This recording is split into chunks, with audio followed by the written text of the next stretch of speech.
What's up, everyone? I'm your host Amit from Mythos Amit Raj, and I'm absolutely thrilled to be your guide as we explore one of Southeast Asia's most vibrant and fascinating countries. Over the next month, we'll dive deep into Filipino culture, history, traditions, and so much more. For the next 30 days, we're diving deep into one of history's most underrated civilizations, ancient Philippines. Now I know what you're thinking. Philippines, isn't that just the country Spain colonized? Well, yes, but here's what they never taught you in school. Hey, history lovers! Quick favor before we start. If you enjoyed today's video, please help me reach 500 likes and don't forget to subscribe for more amazing historical stories. Before 1521, before any European ever stepped foot on these islands, the Philippines was home to sophisticated kingdoms, master navigators who crossed entire oceans, warriors so fierce that even Spanish conquistadors feared them, and traders who dealt with China, India, and the Arab world as equals. This wasn't some primitive backwater waiting to be civilized.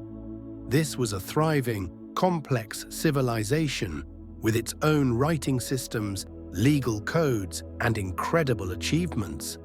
And yet, most of the world, including many Filipinos themselves, know almost nothing about it. Why?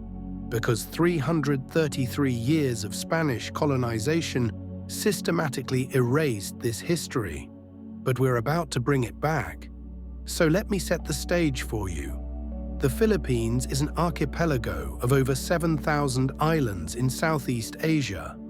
It sits at the crossroads of major maritime trade routes between China to the north, the Spice Islands to the south, and mainland Southeast Asia to the west.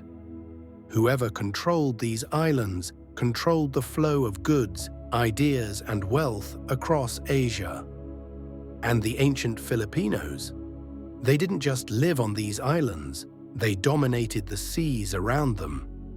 By the 10th century, that's the year 900 CE, the Philippines had established kingdoms that traded directly with Imperial China, the Srivijaya Empire, and various Indian kingdoms. Archaeological evidence shows Chinese porcelain, Indian goldwork, and Arab glassware scattered across the islands. These weren't gifts or tributes from superior civilizations. These were trade goods, bought and sold by Filipino merchants operating in the international market as equals. In 1989, something incredible was discovered, a copper plate that completely changed our understanding of ancient Philippines.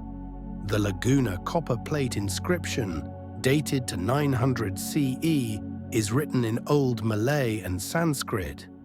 It records a debt forgiveness and mentions multiple rulers, a sophisticated calendar system, and legal procedures.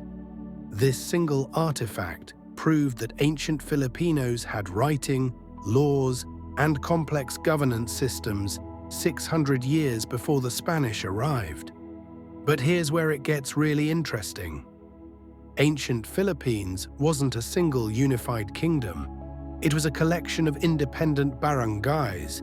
Think of them as city-states that formed alliances, traded with each other, and sometimes went to war. Some barangays were small, just a few dozen families. Others, like those in the Kingdom of Tondo near modern Manila, had thousands of people. The major powers included Tondo in Luzon, which became a massive trading hub, the Sultanate of Sulu in the Visayas, which would later meet Ferdinand Magellan, the Kadatuan of Majaaz, also in the Visayas, and in Mindanao, the Sultanate of Sulu and Maguindanao, which converted to Islam in the 14th and 15th centuries and became maritime superpowers. Each of these kingdoms had its own culture, customs, and political systems, but they all shared certain things: incredible seafaring expertise, a strong warrior tradition, trade networks that spanned all of Asia, and a decentralized political structure that made them incredibly difficult to conquer. In fact, this decentralized structure is exactly why the Spanish struggled to control the Philippines for over 300 years. You couldn't just capture a capital city and declare victory. You had to defeat hundreds of independent communities, each with its own leader, its own warriors, and its own fierce desire to resist. And in the Muslim South, the Spanish never fully conquered them. The Sultanate of Sulu remained effectively independent until the Americans arrived in 1898. That's almost 350 years of resistance. Now let me tell you about the people themselves. Ancient Filipinos weren't just warriors and traders, they were extraordinary artists, master craftsmen, poets, and innovators.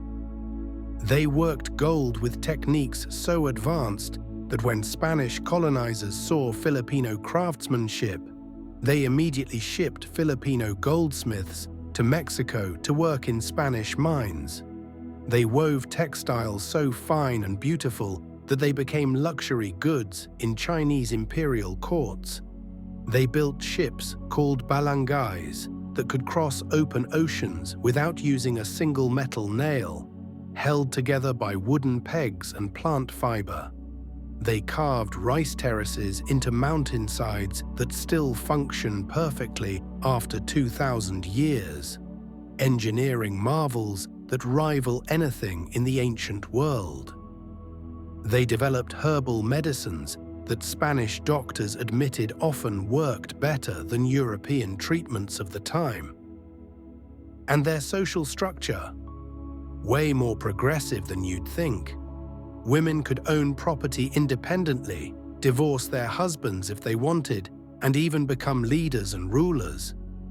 Some women served as Babaylans, spiritual leaders, healers, and priestesses who advised rulers and performed sacred rituals. They were powerful, respected members of society. Here's the crazy part. When the Spanish arrived, they were genuinely shocked and horrified by how much freedom and respect Filipino women had. Spanish priests wrote letters back to Spain complaining about it. Ironically, Spanish colonization actually reduced women's rights and status, not expanded them. Let that sink in. The Golden Age. By the 14th and 15th centuries, ancient Philippine civilization was at its peak.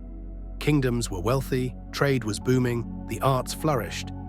Filipino merchants sailed to China, Java, Borneo, and Malacca. Gold, pearls, and exotic products flowed through Filipino ports. The archipelago was known across Asia as a land of skilled craftsmen and fierce warriors. Some historians call this the Golden Age of Philippine civilization. And they're not wrong. This was a time when Filipino kingdoms held their own on the world stage, when Filipino culture was distinct and vibrant, when the islands were connected to the wider world, but still independent and powerful. But then everything changed. When the Spanish established their first permanent settlement in 1565 under Miguel López de Legazpi, they didn't just conquer territory, they waged total war on Filipino culture itself. They burned pre-colonial texts written in Baybayin, the native script. They persecuted Babaylans as witches and had many of them killed. They forced conversion to Christianity and outlawed indigenous religious practices. Calling them devil worship, they replaced Filipino rulers with Spanish governors. They rewrote history to portray pre-colonial Philippines as primitive and savage, justifying Spanish colonization as a civilizing mission that saved Filipinos from darkness. Within just 2 generations, most Filipinos couldn't read their own ancestral script. Oral traditions were forgotten or lost. Sacred sites were destroyed or converted into churches. Ancient artifacts were melted down or shipped to Spain. And for 333 years, Spanish colonial education taught Filipinos that their history only began when the Spanish arrived, that everything before was darkness, barbarism, and savagery. It was one of history's most successful and devastating cultural erasures. An entire civilization's achievements almost wiped from memory. And that's exactly why we need to talk about it. That's why this series matters. The promise. But here's the good news, and it is good news. Over the past few decades, historians, archaeologists, and anthropologists have been piecing together the true story of ancient Philippines. Archaeological discoveries, careful analysis of Spanish colonial records, Chinese historical texts, and the oral traditions that survived colonization. All of these sources are revealing a picture of a civilization far more advanced, far more complex, and far more impressive than we were ever told. And Filipinos themselves are reclaiming this heritage. Baybayin is being taught in schools again. Traditional crafts are experiencing a renaissance. Young people are getting tattoos in ancient styles. The story of ancient Philippines is being told again, and this time, it's being told accurately, with respect and pride. And that's what this 30-day series is all about. Over the next month, I'm going to take you through every aspect of ancient Philippine civilization. We'll explore their kingdoms and their wars, their art and their culture, their beliefs and their customs, their triumphs and their tragedies. We'll meet legendary warriors like Lapu-Lapu who defeated Magellan. We'll learn about cunning rulers who played empires against each other. We'll discover brilliant craftspeople whose work still amazes us today. We'll sail on their ships, read their inscriptions, understand their worldview, and see how they built one of Southeast Asia's most fascinating civilizations. This isn't just Filipino history, this is human history. It's a story of innovation, resilience, and cultural achievement.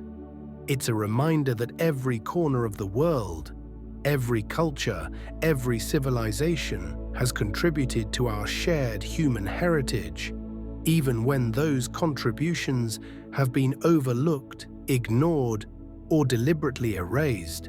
Tomorrow, in day 2, we're going back 4,000 years to discover the Austronesian migration, one of humanity's greatest maritime journeys that brought the ancestors of modern Filipinos to these islands. We're talking about master navigators who crossed thousands of miles of open ocean in wooden boats, spreading from Taiwan all the way to Easter Island and Madagascar. It's an incredible story, and you won't want to miss it. I'm Amit. This is Mythos Amit Raj, and remember, history isn't just about dates and battles. It's about people, their dreams, their achievements, and the legacies they leave behind. Every civilization has a story worth telling. We just need to listen. Now, before you go, if you enjoyed this deep dive into ancient Philippines, do me a huge favor. Hit that like button right now. It really helps the YouTube algorithm show this to more history lovers who'd appreciate it. Subscribe to Mythos Amit Raj and turn on the notification bell because we're releasing a new episode every single day for the next 30 days. That's right, 30 straight days of ancient Philippine history, and you don't want to miss any of them. Drop a comment below and tell me, had you heard about ancient Philippines before watching this video? What aspect are you most excited to learn about? Are you Filipino and discovering your own heritage? Or are you learning about this civilization for the first time? I read every single comment, and your engagement helps this series reach more people. Thank you. All right, everyone, I'll see you tomorrow for day 2. Let's make history unforgettable.